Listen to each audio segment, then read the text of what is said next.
Hi అండి. నమస్తే. ఎవరికీ తొందరగా దగ్గరవ్వకు.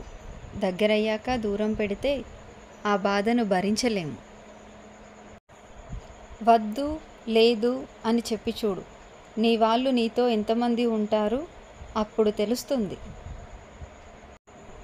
అర్థం లేని కోపం, గౌరవం లేని బంధం, బాధ్యత లేని యవ్వనం, అలంకరణతో వచ్చే అందం ఎక్కువ కాలం నిలబడవు. నీకు కుదిరినప్పుడు కాదు, ఎదుటివాడికి అవసరమైనప్పుడు చేస్తేనే దానిని సహాయం అంటారు. తప్పు లేని చోట తల వంచకు, నమ్మకం లేని చోట వాదించకు, విలువ లేని చోట అడుగు పెట్టకు.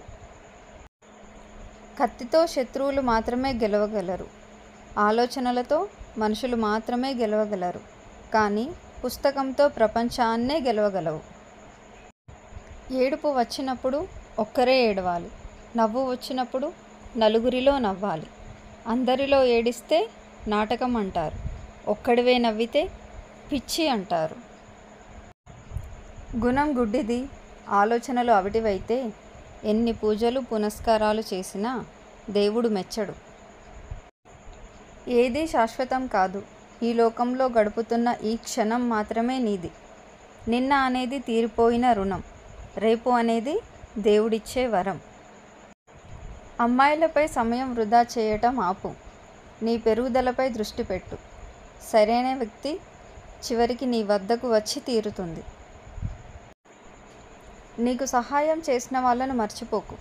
నిన్ను ప్రేమించిన వాళ్ళను ద్వేషించకు. నిన్ను నమ్మిన వాళ్ళను మోసం చేయకు. ఇలాంటి వాళ్ళు ఈ సమాజంలో చాలామంది ఉన్నారండి. ప్లీజ్ జాగ్రత్త. నా వీడియో మీకు నచ్చినట్లయితే please like and subscribe. Thank you.